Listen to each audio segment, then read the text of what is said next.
আসসালামু আলাইকুম ওরহমতুল্লাহি বারাকাতু। আমার নাম মোহাম্মদ মোবাশির ইসলাম রাবিত এবং আমার সাথে আছে আমার বড় ভাই মোহাম্মদ মোসাব্বিরুল ইসলাম রনক। আজকের প্রথম প্রশ্ন সেটা হচ্ছে, কোন মাসে পবিত্র কোরআন নাজিল করা হয়েছে? রমজান মাসে পবিত্র কোরআন নাজিল করা হয়েছে। আল্লাহ সুবহানাহু ওয়া তাআলা বলেছেন পবিত্র কোরআনে, এটা উল্লেখ করা হয়েছে পবিত্র কোরআন সূরা আল বাকারা সূরা নম্বর 2 আয়াত নম্বর 185। এখানে বলা হয়েছে রমজান মাস যে মাসে কোরআন নাজিল করা হয়েছে। এরপর 2 নম্বর প্রশ্ন সেটা হচ্ছে, পবিত্র কোরআন কোন রাত্রিতে নাজিল করা হয়েছে? অর্থাৎ পবিত্র কোরআন যে রাতে নাজিল করা হয়েছে ওই রাতটির নাম কি? লাইলাতুল কদরের রাতে পবিত্র কোরআন নাজিল করা হয়েছে। লাইলাতুল কদর, যেটাকে আমাদের দেশের ভাষায় শবে কদর বলা হয়, সেই রাত্রে পবিত্র কোরআন নাজিল করা হয়েছে। এটা উল্লেখ করা হয়েছে পবিত্র কোরআনে। আল্লাহ সুবহানাহু ওয়া তাআলা বলেছেন পবিত্র কোরআনে সূরা আল কদর সূরা নম্বর 97 আয়াত নম্বর 1, এখানে বলা হয়েছে আমি এটি নাজিল করেছি লাইলাতুল কদরে। এরপর 3 নম্বর প্রশ্ন সেটা হচ্ছে, কোন রাতকে হাজার মাস অপেক্ষা উত্তম বলা হয়েছে? লাইলাতুল কদরের রাতকে লাইলাতুল কদরের রাতকে হাজার মাস অপেক্ষা উত্তম বলা হয়েছে পবিত্র কোরআনে সূরা কদর সূরা নম্বর 97 আয়াত নম্বর 3 এখানে।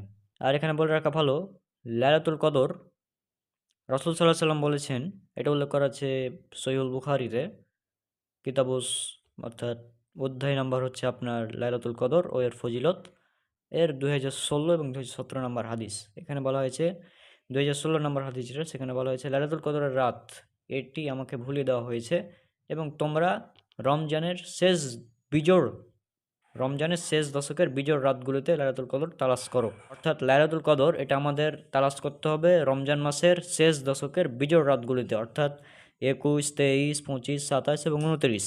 কিন্তু আমাদের দেশে কি করা হয়, শুধুমাত্র 27 তারিখকে লাইলাতুল কদরের রাত মনে করা হয়, যেটা একটি ভুল ধারণা। এবার 4 নম্বর প্রশ্ন সেটা হচ্ছে, জান্নাতের একটি দরজা আছে, যেই দরজা দিয়ে শুধুমাত্র রোজাদার ব্যক্তিরাই প্রবেশ করতে পারবে, সেই দরজাটির নাম কি? রাইয়ান নামক দরজা।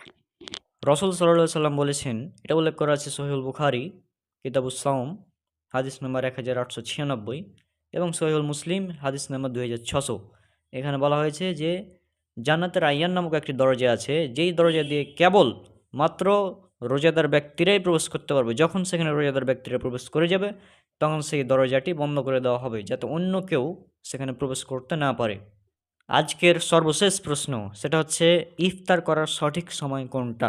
সূর্যাস্তের সাথে সাথে ইফতার করতে হবে। সূর্যাস্তের সাথে সাথে ইফতার করতে হবে। উল্লেখ করা আছে সহিহুল বুখারীতে কিতাবুস সাওম হাদিস নাম্বার 1954। এখানে বলা হয়েছে রাসূল সাল্লাল্লাহু আলাইহি সাল্লাম বলেছেন, যখন রাত এদিক থেকে আসে এবং দিন এদিক থেকে চলে যায় এবং সূর্য যখন ডুবে যায় তখন সাইম ইফতার করবে। অর্থাৎ সূর্য যেমনই ডুবে যাবে তেমনই ইফতার করতে হবে। আর রাসূল সাল্লাল্লাহু আলাইহি সাল্লাম আরও বলেছেন সহিহুল বুখারী কিতাবুস সাওম হাদিস নাম্বার 1957। এখানে বলা হয়েছে যে লোকেরা ততদিন পর্যন্ত কল্যাণের উপর থাকবে যতদিন তারা দ্রুত ইফতার করবে। আর এখন ইফতারের যে সঠিক সময় সূর্যাস্তের সাথে সাথে, এটা আমরা কিভাবে বুঝবো? এটা হচ্ছে আপনার 2023 সাল।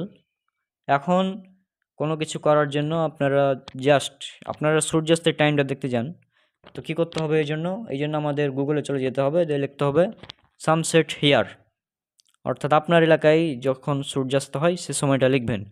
বা আমি যদি বলি, হেই গুগল, সানসেট টুডে,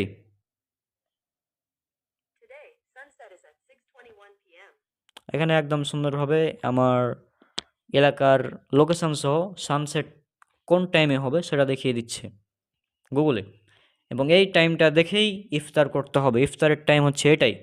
আমাদের সমাজে কখন বলবে আজান দাও, কখন আজান দিবে, কখন বলবে এখন ইফতারের সময় হয়েছে আপনার ইফতার করুন, এগুলো সব ভুল। ইফতার হবে সূর্যাস্তের সাথে সাথে, এটাই বিশুদ্ধ মত। হ্যাঁ, এখন সতর্কতামূলক দেরি করে ইফতার করা, এটার কোনো ভিত্তি নাই। রাসূল সাল্লাল্লাহু আলাইহি সাল্লাম বলেছেন, সূর্য যখন ডুবে যায় তখন ইফতার করো। সূর্য ডুবে যাবে আজকে 6টা 21, সুতরাং ইফতার 6টা 21 করতে হবে আমাদের এলাকার টাইম অনুযায়ী। তো আপনারা এভাবে গুগলে যাবেন, গুগলে গিয়ে লিখবেন সানসেট টুডে বা সানসেট হিয়ার, যেটাই লিখবেন সেটাতেই হবে। আপনার এলাকার লোকেশনটা অন রাখবেন। আপনার এলাকার লোকেশন সহ দেখিয়ে দিবে যে আপনার এলাকায় কখন সূর্যাস্ত হবে। আবার বেশি পণ্ডিতি করে কেউ কেউ নিজের চোখে সূর্যাস্ত দেখে ইফতার করতে যায়, এটা মানে আরও একটু বাড়াবাড়ি বেশি। নিজের চোখে সূর্যাস্ত দেখে করতে গেলে আপনার দেখা গেল 6টার আগে সূর্যাস্ত হয়ে যাবে, এটা আর একটা ভুল। তো যাই হোক, আমাদের আল্লাহ সুবহানাহু ওয়া তাআলা বলেছেন, উল্লেখ করা আছে সূরা নাহল সূরা নম্বর 16 আয়াত নম্বর 43, যে যদি তোমরা না জানো তাহলে জ্ঞানীদেরকে জিজ্ঞাসা করো। আর সূর্যাস্ত কখন হবে এ ব্যাপারে সবচেয়ে বেশি জ্ঞানী মানে বর্তমান সময়ে যারা রয়েছেন তারা হচ্ছে আবহাওয়াবিদ। আবহাওয়া দেওয়ার টাইম, অর্থাৎ আবহাওয়া থেকে যে টাইম দেওয়া হয়, তারাই হচ্ছেন সূর্যাস্ত কখন হবে সে সম্পর্কে জ্ঞানী।